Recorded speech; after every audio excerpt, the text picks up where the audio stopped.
नमस्कार, नवभारत टाइम्स में आपका स्वागत है। आपके साथ मैं हूं Vineet Tripathi. Donald Trump America के राष्ट्रपति हैं, दूसरी बार चुने गए हैं। दूसरी बार जब सत्ता में आए हैं तो उन्होंने बहुत सारे वादे अपने देश की जनता से किए हैं। अक्सर आप उनकी जो तस्वीर देखते होंगे उसमें एक कैप लगाए रहते हैं जिसमें लिखा रहता है मेक अमेरिका ग्रेट अगेन, यानी कि वापस से अमेरिका को महान बनाना है। अब इस महान बनाने के चक्कर में वो लगातार कुछ ऐसे फैसले ले रहे हैं जिससे दुनिया की कूटनीति बिगड़ गई, दुनिया की रणनीति और रिश्ते भी बिगड़ते जा रहे हैं। पहले वो रूस और यूक्रेन को युद्ध शांत कराने के नाम पे जेलेंस्की पर दबाव बनाते हैं। जेलेंस्की मानते नहीं है उनकी बात, क्योंकि जेलेंस्की अपने देश का मिनरल्स, अपने देश की संपदा को अमेरिका के हवाले नहीं करना चाहते। इसके बाद रशिया पर दबाव बनाते हैं। अब दुनिया जानती है कि रूस और अमेरिका के रिश्ते पहले कैसे रहे हैं। इस पर कभी फिर विस्तृत से बात करेंगे, लेकिन पुतिन मानने वाले नहीं हैं। पुतिन लगातार अटैक यूक्रेन पर कर रहे हैं। अब रूस को प्रेशर बनाने के लिए अब अमेरिका उन देशों का सहारा ले रहा है जो कि रूस से ट्रेड करते हैं, यानी कि उस लिस्ट में भारत का नाम ऊपर आता है, चीन का नाम ऊपर आता है। इन दोनों ने प्रतिबंधों के बावजूद रूस से तेल खरीदना बंद नहीं किया। भारत के अपने खुद के हित हैं, भारत के अपने लोग हैं, भारत की अपनी आवाम है और भारत की जो सरकार है उसका यह दायित्व बनता है कि वो अपने देश के लोगों के लिए जो हित में हो वो फैसला ले। लेकिन आप ट्रंप को भी नाराज नहीं कर सकते। इसी आधार में भारत सरकार बनी हुई है। फिलहाल ट्रंप ने 25% का जो टैरिफ है उसको लागू कर दिया है, लेकिन एक दिन पहले फैसला आया है कि अभी इस पर एक हफ्ते का एक्सटेंशन है, यानी कि एक हफ्ते के लिए अब छूट दे दी गई है कि अभी वो 25% लागू नहीं किया जाएगा। कहा जा रहा है कि भारत और अमेरिका के बीच में ट्रेड को लेकर अभी बातचीत चल रही है। लोकसभा में, सदन में हंगामा है। विपक्षी पार्टी सवाल कर रहे हैं कि कैसे जो अमेरिका ने आपके ऊपर 25% टैक्स लगा दिया, जबकि पड़ोसी मुल्क पाकिस्तान पर उन्होंने 19% का टैक्स लगाया है। अब ये एक माइंड गेम है जो कि ट्रंप बखूबी इंडिया के साथ में खेल रहे हैं।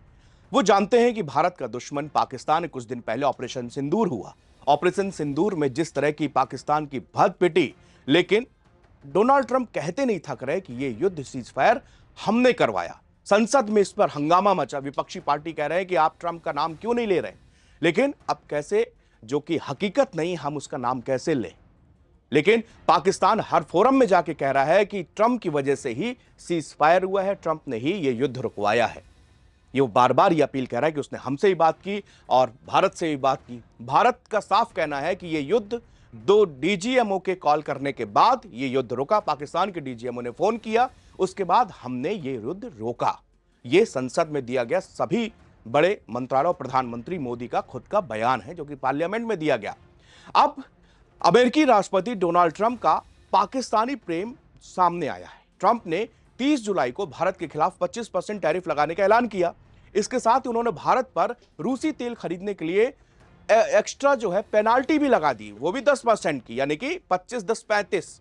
लेकिन अब ट्रंप ने पाकिस्तान के टैरिफ में भारी छूट दी है। डोनाल्ड ट्रंप ने पाकिस्तान के ऊपर केवल 19% का टैरिफ लगाया है। दिलचस्प यह है कि पाकिस्तान के टैरिफ में कटौती करके उसे कम कर दिया गया। अमेरिकी राष्ट्रपति ने पारस्परिक व्यापार नीति में बदलाव करते हुए दर्जनों देशों को नई टैरिफ दरों की लिस्ट जारी कर दी है। अमेरिका की इस टैरिफ लिस्ट में भारत के ऊपर जहां 25% की दर लागू है, वहीं पाकिस्तान पर 29 से घटाकर ये 19 कर दी गई है। भारत के पड़ोसी बांग्लादेश के लिए भी टैरिफ दरों में कमी की गई है। बांग्लादेश का टैरिफ 35 से घटाकर 20 कर दिया गया है। इस टैरिफ लिस्ट में 80 से ज्यादा देशों और क्षेत्रों को शामिल किया गया है। ये दरें कार्यकारी आदेश जारी होने के 7 दिन के बाद प्रभावी होंगी। व्हाइट हाउस ने जारी बयान में कहा कि यह संशोधन इस आदेश की तारीख यानी कि 7 दिन के बाद पूर्वी डेलाइट समय मुताबिक 12 बजे या उसके बाद गोदाम में प्रवेश किए गए या गोदाम से निकाले गए सामानों पर प्रभावी होंगे। इस लिस्ट से दुनिया भर के देशों के लिए टैरिफ दर में अहम बदलाव देखा जा रहा है। अमेरिकी राष्ट्रपति डोनाल्ड ट्रंप की तमाम कोशिशों के बावजूद भारत ने अपने दोस्त रूस से तेल खरीदना बंद नहीं किया। यही वजह है कि अमेरिका भारत से चिढ़ा हुआ है। अमेरिका के विदेश मंत्री मार्को रूबियो के बयान के बाद अब यह बात बिल्कुल साफ हो गई है। रूबियो ने गुरुवार 31 जुलाई को कहा कि भारत का रूस से तेल खरीदना यूक्रेन में मॉस्को को युद्ध जारी रखने में मदद कर रहा है। उन्होंने कहा कि वाशिंगटन और नई दिल्ली के साथ संबंधों में निश्चित रूप से एक चिढ़ का विषय यह है, लेकिन यह एकमात्र कारण नहीं है। पहले अमेरिका ने भारत पर 25% का टैरिफ थोप दिया, बाद में 6 कंपनियों को भी बैन कर दिया। इतने से भी जो ट्रंप का ठंडे नहीं पड़े तो उसके बाद वो आग उगलने लगे, भारत और रूस पर टारगेट करने लगे। ट्रंप ने कहा कि उन्हें मॉस्को और नई दिल्ली के बीच रिश्तों की कोई परवाह ही नहीं है। इतना नहीं, बड़बोले ट्रंप दोनों देशों की इकोनॉमी को डेड बता गए, यानी कि दोनों अपनी अपनी अर्थव्यवस्थाओं को लेकर डूब सकते हैं। ये तक ट्रंप ने बयान दे दिया। ट्रंप के इस बयान पर भारत पर असर क्या पड़ सकता है? क्या ट्रंप के दबाव में भारत रूस से व्यापारिक संबंध खत्म करेगा? तो इसका जवाब है नहीं करेगा। भारत ट्रंप को दरअसल इतना अहंकार है कि उनको यह महसूस होता है कि उनके बिना पूरी दुनिया चल ही नहीं पाएगी, पूरी दुनिया भूखी मर जाएगी। उनको यह लगता है कि अगर वो किसी वॉर को बीच में सीज फायर ना कराएं तो ये पूरी दुनिया युद्ध की आग में झुलस जाएगी। सच्चाई इससे कोसों दूर है। रूस और यूक्रेन का युद्ध का कौन सूत्रधार है ये पूरी दुनिया जानती, इसको बार बार नहीं बताया जा सकता। यूक्रेन को उकसाया और यूक्रेन की जंग में झोंक दिया, जो कि अभी तक चल रही है। अब जब ट्रंप अपनी दूसरी पारी के लिए कैंपेन कर रहे थे तो बार बार ये बात कह के सत्ता में आए थे कि हम इस युद्ध को रुकवा देंगे 30 दिन के अंदर, 15 दिन के अंदर, तमाम डेडलाइन देते थे। पुतिन ने भी एक भी बात उनकी मानी नहीं। पुतिन तो छोड़िए, जेलेंस्की तक ने उनकी बात नहीं मानी। जेलेंस्की भी, वो तस्वीरें पूरी दुनिया भर में वायरल हुई थी और आप लोग हमने सबने देखी थी किस तरह बहस करके जेलेंस्की उस रूम से बाहर चले गए थे। जेलेंस्की को बहुत सुनाया गया, तमाम बातें बोली गई जो कि एक राष्ट्रपति को शोभा भी नहीं देती, मजबूर किया गया, लेकिन वो नहीं माना। और आज अब ट्रंप भारत को और रूस को टारगेट कर रहे हैं ताकि इनकी दोस्ती को तोड़ दिया जाए। भारत के रूसी तेल खरीदने से ट्रंप निराश में फॉक्स रेडियो को एक इंटरव्यू देते हैं। वो कहते हैं, रूबियो ने बताता है कि राष्ट्रपति ट्रंप इस बात से निराश है कि भारत रूस से तेल खरीदना जारी रखे हुए है, जबकि नई दिल्ली के पास तेल खरीदने के कई और ऑप्शन मौजूद हैं। वो यूक्रेन के खिलाफ रूस के युद्ध के प्रयासों को फंड करने में मदद कर रहे हैं। इससे पहले डोनाल्ड ट्रंप भी भारत के रूस से तेल खरीदने की बात कह चुके हैं। भारत पर 25% का जो अनाउंस किया गया है टैरिफ, उन्होंने कहा यह भारत की रूसी तेल के प्रति नाराजगी है। रूबियो ने यह भी बताया कि भारत रूस से सस्ता होने की वजह से तेल खरीद रहा है। उन्होंने कहा भारत की ऊर्जा जरूरतें बहुत ज्यादा हैं और उसमें तेल, कोयला, गैस और अपनी अर्थव्यवस्था को मजबूत करने के जरूरी चीजें खरीदने की क्षमता में शामिल है, जैसा कि हर देश करता है। और वो इसे रूस से खरीदता है क्योंकि रूस तेल प्रतिबंधित है, सस्ता है। रूबियो ने कहा कि रूस कई मामलों में प्रतिबंध के कारण अंतर्राष्ट्रीय कीमत से कम पर तेल बेच रहा है। रूबियो ये भी कहते हैं कि भारत के तेल खरीद से रूस को अपना युद्ध जारी रखने के लिए फंडिंग मिल रही है। यह निश्चित रूप से हमारे संबंधों में खटास का विषय है, लेकिन खटास केवल इस एक ही कारण नहीं है, उनके साथ हमारे सहयोग के कई बिंदु और भी हैं। अमेरिका भारत के साथ व्यापार समझौते की कोशिश कर रहा है, लेकिन अभी तक ये डील हो नहीं पाई। इसके लिए प्रमुख वजह है अपना कृषि और डेयरी क्षेत्रों को खोलने का कड़ा विरोध। अमेरिका भारत के एग्रीकल्चर सेक्टर, डेयरी और मक्का, सोयाबीन, सेब, बादाम जैसे उत्पादों तक पहुंच बनाने के लिए प्रेशर कर रहा है और यही प्रेशर गेम ट्रंप खेल रहे हैं। अमेरिका भारत से इन क्षेत्रों में टैरिफ कम करने के लिए दबाव बनाता है, लेकिन भारत ने ऐसा करने से साफ इनकार कर दिया।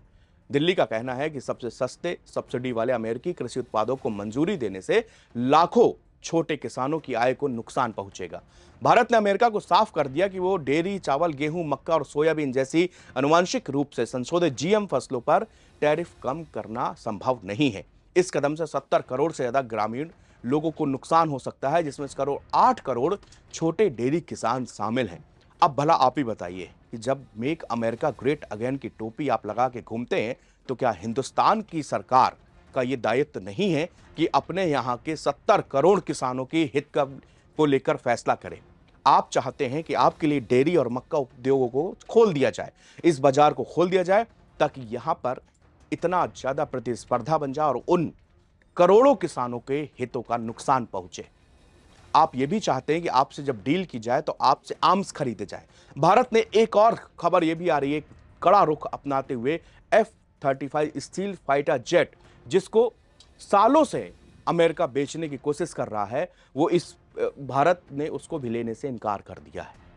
भारत अगर चाहेगा और अपनी दृढ़शक्ति, जिस तरह ब्राजील ने 50% टैरिफ के बाद में वहां के राष्ट्रपति लूला डी सिल्वा ने साफ इनकार कर दिया था कि हम अमेरिका के आगे झुकेंगे नहीं। इसके साथ साथ लूला डी सिल्वा का एक बयान, उन्होंने कहा कि अब दुनिया को किसी बादशाह की जरूरत नहीं है।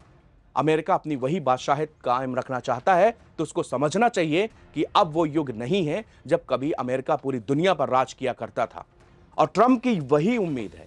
ट्रंप वही चाहते हैं कि किसी भी तरह हमारी डॉलर, हमारी इकोनॉमी, हम पूरी दुनिया पर अर्थव्यवस्था हो, रणनीतिक हो, किसी भी तरीके से बस उसको कंट्रोल कर सके, काबू में कर सके। यही कारण है कि भारत और पाकिस्तान के बीच में जो द्वंद्व हुआ, उसके बाद अमेरिका और पाकिस्तान दोनों करीब आते हुए आपको नजर आ रहे हैं। डिनर हो रहा है व्हाइट हाउस पर, किस मुल्क के साथ? जो आतंक का परस्त मुल्क है, जिसके यहां पर 9 जगहों पर टेररिस्ट कैंप थे। पूरी दुनिया ने देखी वो इमेजेस, भारत ने जिसको तबाह किया। हम उससे सबसे ज्यादा पीड़ित हैं। हमने दशकों तक इस आतंकवाद का दंश झेला है, आज भी झेल रहे हैं। हमारी फोर्सेस लगातार इसके लिए लड़ रही हैं, मर रही हैं, शहीद हो रहे हैं जवान, लेकिन उसके बावजूद ट्रंप को समझ में नहीं आ रहा, क्योंकि उनका मुल्क शांत है, वहां पर इस तरह के हमले नहीं हो रहे। जब ओसामा बिन लादेन ने WTT टावर पे अटैक किया था, जब पेंटागन पे अटैक हुआ था, तब उनको समझ में आया था कि हाँ, आतंकवाद होता है और आतंक का ये चेहरा होता है। फिर भी अमेरिकी राष्ट्रपति ने केवल भारत से नेगोशिएशन करने के लिए, भारत से टैरिफ दरों पर नेगोशिएट करने के लिए इस तरह का ये काम कर रहे हैं और पाकिस्तान के पाले पर जा रहे हैं और ऐसा दिखा रहे हैं कि हम पाकिस्तान के करीब आएंगे, भारत चिढ़ेगा, भारत को दर्द होगा, भारत हमारे करीब आएगा, हमारी शर्तों पर तैयार हो जाएगा। शुक्रिया।